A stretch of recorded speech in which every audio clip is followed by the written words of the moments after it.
তিন শ্রেণীর ব্যক্তি কখনো জান্নাতে প্রবেশ করতে পারবে না। তারা কে কে? অবশ্য হুজুরের মুখ থেকে আরবি সহ ব্যাখ্যা সহ হাদিসটা শুনে যান। জল ভাই, আমার মনে হয় শুনবে না। আরে ভাই কি বলেন, 100% শুনবে। আপনি বলেন। আপনার ফলোয়ার গুলো শুনে না তো? কি বলেন ভাই, আপনি আজকে বলে দেখেন, অবশ্যই রসুলের তাহলে হাদিস দেখা যাক বলে কথা তারা শেয়ার করে দিবেন ইনশাআল্লাহ। তাহলে দেখা যাক। ওয়ানহু আলাইহি সালাতু ওয়াসসালাম সালাসাতুন লা ইয়াদখুলুনাল জান্নাতা আবাদা আদ-দায়ুস ওয়ার রাজিলাতু মিনান নিসা ওয়া মুদমিনুল খামরি।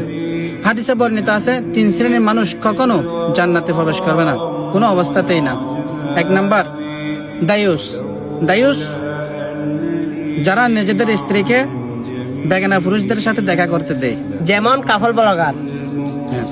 দুই নাম্বার মর্দা স্ত্রী লোক।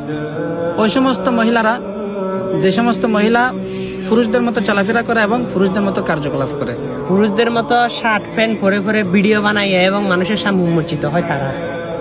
তিন নাম্বার হচ্ছে যে সমস্ত মানুষ মদ্যপানে অভ্যস্ত। মদ্যপান মানে যারা শরাব পান করে, মদ পান করে তারা আর কি। অবশ্যই হাদিসটা যদি ভালো লেগে থাকে, অবশ্যই আল্লাহর হস্তে রসুলের যদি প্রকৃত আশিক হয়ে থাকেন, তাদের কানে কানে ভিডিওটা পৌঁছে দিবেন। আপনার ইমানি দায়িত্ব। আপনার কারণে তারা শুনে কিন্তু এগুলো থেকে বিরত থাকতে পারে। আপনাকে কঠিন জাহান্নামে দেখবেন, ঢুকাতে পারবে না। জান্নাতের মধ্যে আল্লাহ রাব্বুল আলামিন আপনাকে ঢুকিয়ে দিবে। আমিন।